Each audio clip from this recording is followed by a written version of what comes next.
Wait a minute. Who's gonna fly the buzzard? We don't know anything about flying. Neither did the Wright brothers, but they flew. Anything the Wright brothers can do, the Wrong brothers can do. Right? Right. Wrong. Mo Howard or Larry Fine, because I knew they were still alive, and the operator said, well, we have several M. Howards, but only one Larry Fine. The Three Stooges were comedy pioneers whose chaotic brilliance shaped the world of slapstick for generations.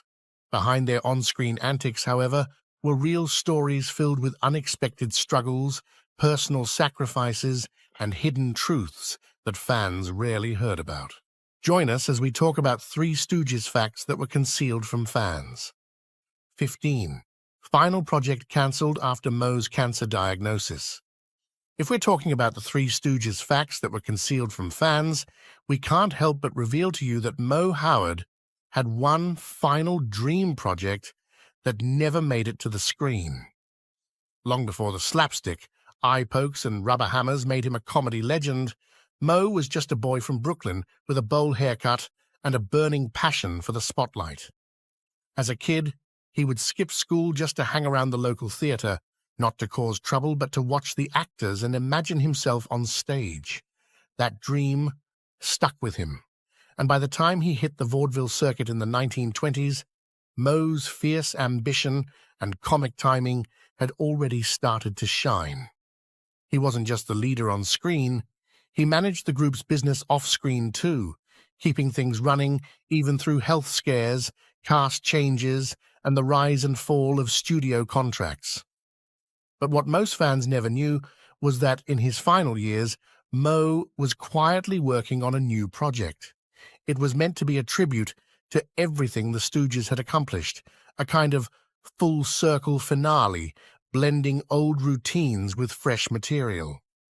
Sadly, everything stopped when Mo was diagnosed with lung cancer in early 1975. Despite his illness, he kept up appearances and continued writing his autobiography. It was a shock to many. Mo had always seemed the strongest, the loudest, the one who could take a pie to the face and still keep marching. He outlived Curly, Shemp, and even Larry, passing away just months after Larry's death. He was the last original Stooge, and the curtain quietly fell before his final act could begin. Fans never saw what he had planned, and maybe that's the most bittersweet part of all. 14. Shemp's return wasn't well received. If you followed the Three Stooges, you probably remember the moment when Curly suddenly disappeared from the lineup. What most fans didn't know was that behind the scenes, things were falling apart. Curly Howard, the lovable goofball with the buzzing energy and childlike charm, was quietly battling serious health problems. Years of heavy drinking and high blood pressure had taken a toll, and by 1946, during the filming of Half-Wits' Holiday, he suffered a massive stroke. That was the end of his time with the act. When Curly left, it wasn't just a role that needed filling. It was a whole dynamic. That's when Shemp Howard, Moe's older brother, stepped in. Though he was one of the original Stooges before Curly, Shemp had been away from the trio for 15 years, building a steady career as a solo comic actor. He worked with stars like John Wayne and Marlene Dietrich, playing everything from comic gangsters to costumed oddballs. But he returned out of love for family, not for fame. What most fans didn't see was how difficult that comeback really was. Audiences, still heartbroken over Curly's absence, didn't warmly welcome Shemp. His nervous energy and unsmiling delivery were a sharp contrast to Curly's giggly antics. Studios had also slashed budgets, and many of the Shemp-era films suffered from poor lighting, reused footage, and paper-thin scripts. Even though Shemp was a skilled performer and sharp improviser, fans often saw him as just a placeholder. 13. Larry's acid injury led to violin lessons. Known as the Middle Stooge and the one with the wild, frizzy hair, Larry Fine brought a strange sweetness to the chaos of the Three Stooges. He was the perfect in-between, reacting to Moe's bossy smacks and Curly's wild antics with a kind of confused charm.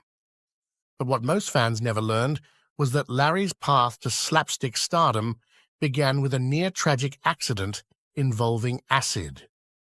Born Louis Feinberg in Philadelphia, Larry came from a Russian Jewish family. His parents owned a watch and jewelry repair shop where his father used hydrochloric acid to test gold. One day, young Larry picked up a bottle of the clear liquid, thinking it was a drink.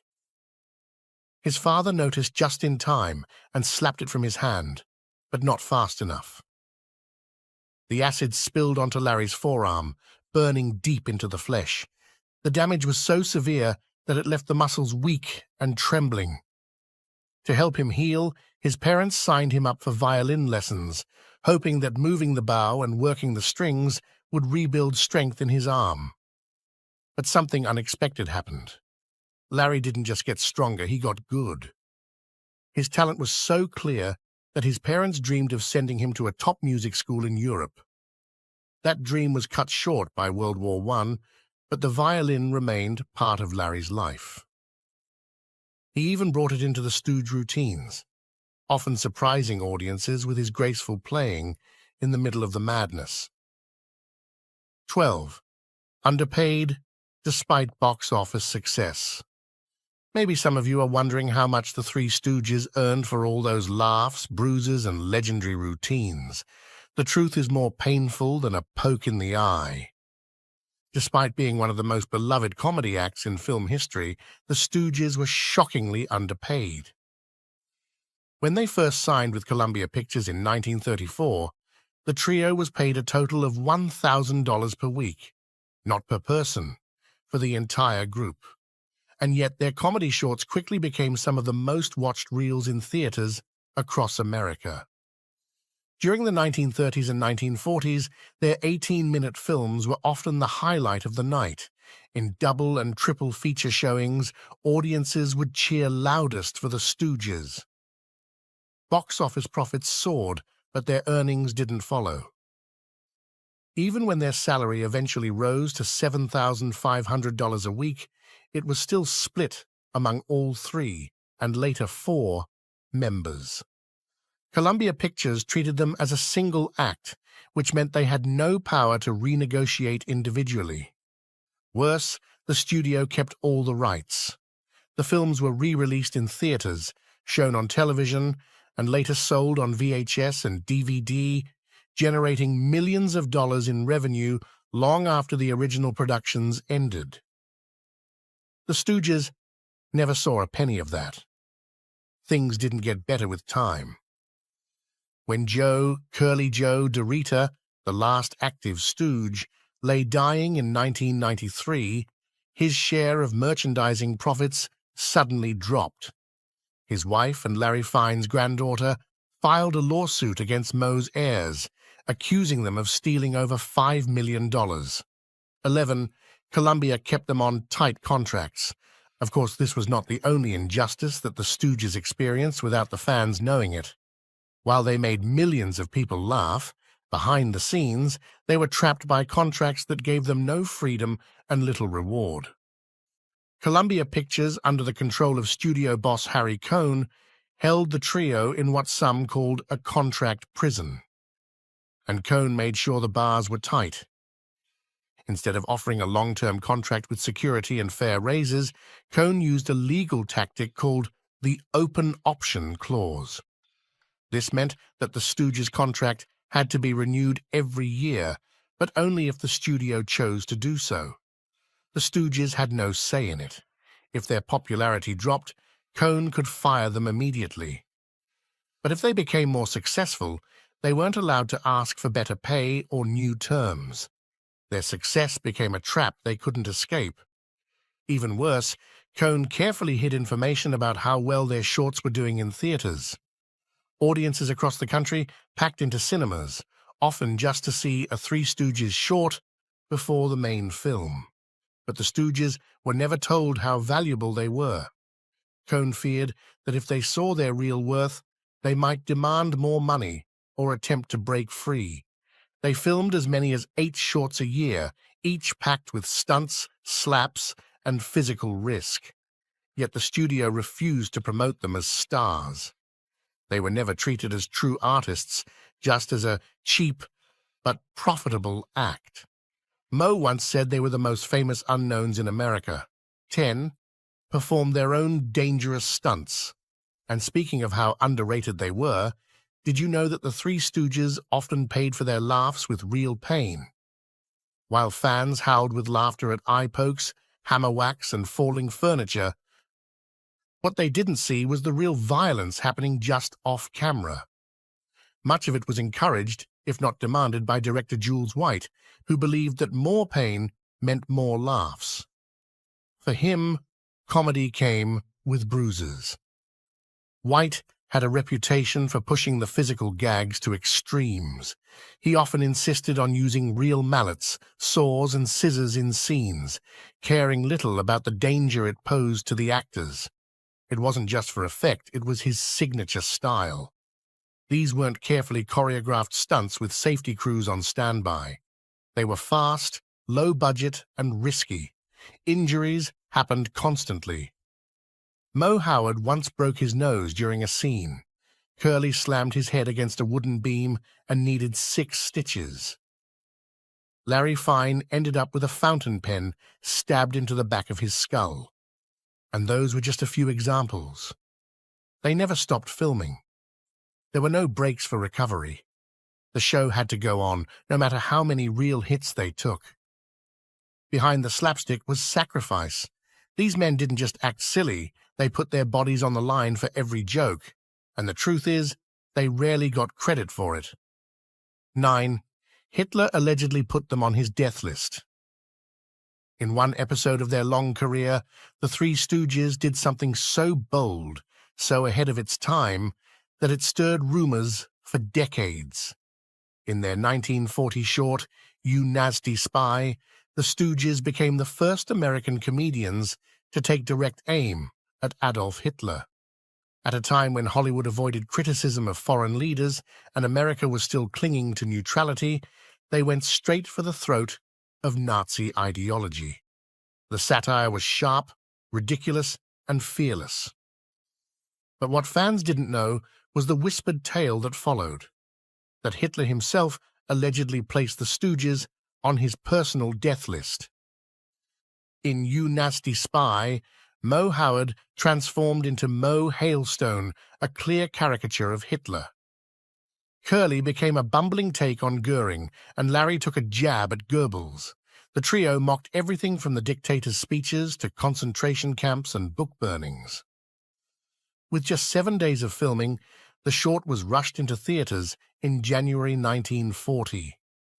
Their cartoonish satire slipped past strict Hollywood censors because shorts weren't as tightly regulated as full-length films. While studios like MGM and Warner Brothers bowed to Nazi pressure and stayed silent, the Stooges, 3 Jewish comedians, dared to ridicule evil before it became popular or safe. The rumor about Hitler's list may have started in a tabloid, but the idea stuck for a reason. The film's gutsy message, delivered during a time of deep fear and growing violence overseas, made people believe the danger could have been real. Moe, who was outspoken against fascism, even performed Hitler impressions offstage before the film was made. 8. Signature eye poke was culled from a real incident. You must have noticed the most famous move in Three Stooges history, the eye poke. Just 2 fingers, a V shape, and a fast jab to the face. It was fast, funny, and totally unforgettable. Audiences everywhere laughed every time Moe used it to shut Curly or Larry up, but what fans never knew was that this iconic slapstick moment didn't come from a writer's desk or a stage rehearsal. It came from real life, during a not-so-friendly card game. It happened during a casual night between the Stooges. Shemp, known for his short temper and nervous energy, thought Larry Fine was cheating at cards. Without a second thought, he jumped up, reached across the table, and poked Larry straight in both eyes. Not in fun, but in frustration. Larry was stunned. Shemp was furious. And Moe, ever the observer, took mental notes. Later, when the team was working on new routines for their shorts, Mo remembered that wild card game. He realized how ridiculous and oddly perfect that move was. It was simple, it was fast, and it screamed frustration in a way that needed no words. Soon, the eye poke became one of the most repeated gags in their entire act. The move would go on to define their brand of rough-and-tumble humor, but almost no one knew it came from a tense moment between friends over a stack of cards and some rising tempers. 7. The Stooges originally worked for another comic named Ted Healy. At the very beginning of their journey, the Three Stooges weren't even the Three Stooges. Long before they became legends of slapstick comedy, they were sidekicks to another performer, Ted Healy. Healy, born Charles Ernest Lee Nash, was a fast-talking vaudeville comedian who had a sharp wit and a strong stage presence. He's not remembered much today, but he was the one who brought Moe Howard, Larry Fine, and Shemp Howard together as his backup act. In the early 1930s, the group performed under the name Ted Healy and his Stooges. Healy would do the talking, while the others added chaos, physical gags, and wild reactions. It worked well, and the act became popular on the vaudeville circuit. They played big theaters and clubs across the country. But things changed quickly. When Shemp decided to leave in 1932 to build his own solo career, Moe and Larry brought in Moe's younger brother Jerome, soon to be known as Curly. Just days after Shemp's exit, Curly's energy lit up the stage, and soon they were making headlines. Their success carried them all the way to Hollywood, where they appeared in films alongside major stars. But behind the scenes, things weren't always smooth. Creative differences and financial disputes led to the group finally splitting from Healy in 1934. It was mostly peaceful, but permanent. Moe, Larry, and Curly moved to Columbia Pictures, and there, the Three Stooges as we know them truly began. 6. Stooges creator. Ted Healy's death was a mystery. And speaking of Ted Healy, the man who brought the Three Stooges together, his death remains one of the darkest and most mysterious chapters in early Hollywood history.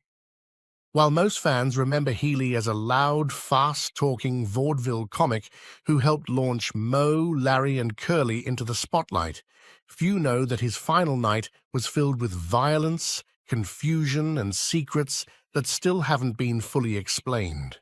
On the night of December 20, 1937, Healy went out to the Trocadero nightclub in Los Angeles. It was meant to be a night of joy, but it ended in tragedy. Witnesses say Healy, already drunk, got into an argument with actor Wallace Beery, Hollywood agent Pat DiCiccio, who had ties to the mob, and a rising young producer named Albert Cubby Broccoli. What happened next is still debated.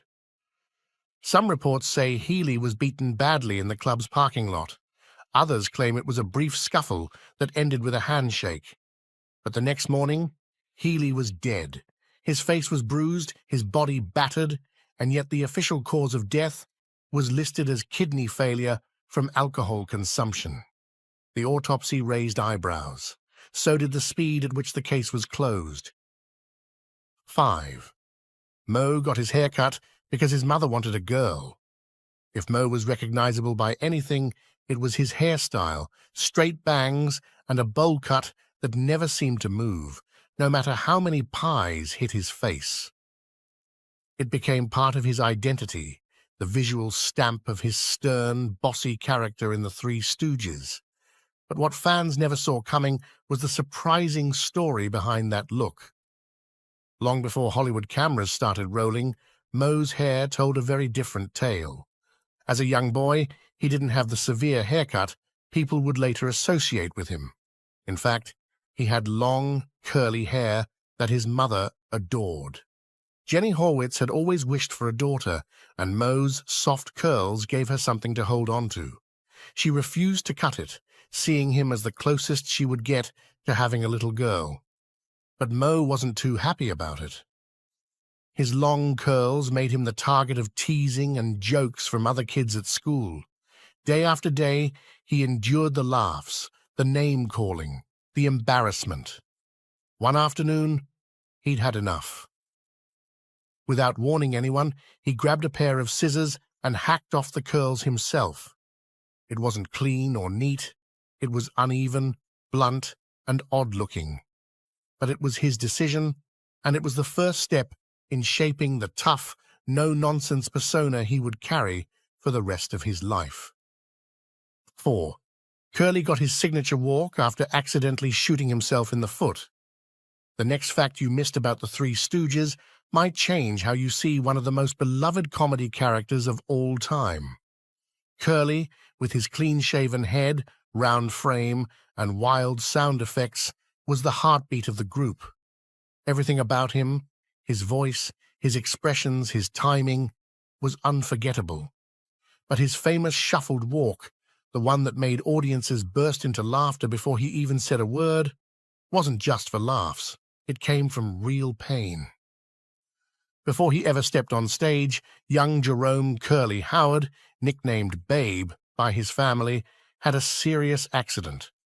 He shot himself in the foot. It was a clumsy mistake, but what followed was even more telling of who Curly was. Afraid of hospitals and deeply uncomfortable with the idea of surgery, he refused to have the wound properly treated. As a result, the injury left him with a permanent limp. Instead of hiding it, Curly did something few people could. He turned it into comedy. He exaggerated the limp and transformed it into the silly, bouncing, almost childlike walk that became one of his trademarks. Fans assumed it was just another part of his zany act, a bit of physical humor from the king of slapstick. But in truth, it was Curly's way of masking something painful and private. 3. One of Curly's possible replacements was comedian Buddy Hackett.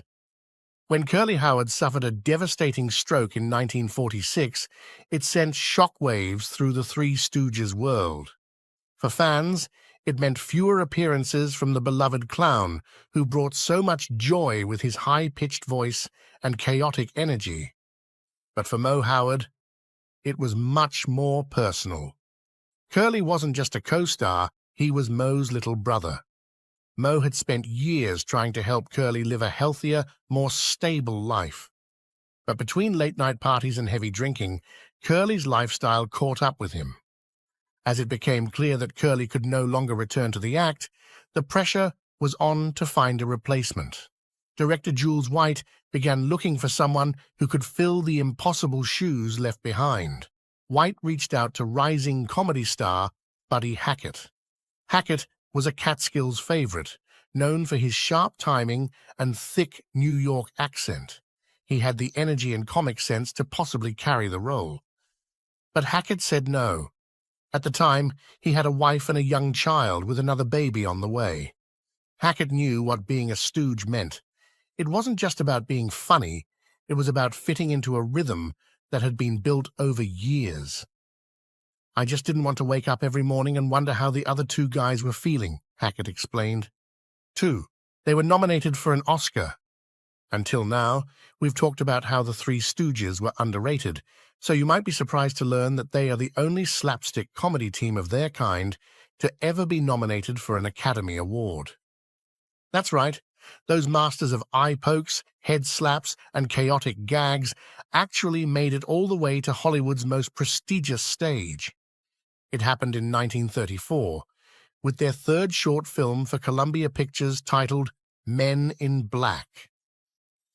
It was a fast-paced parody of the Clark Gable drama Men in White, only this time the doctors weren't heroic, they were hopeless.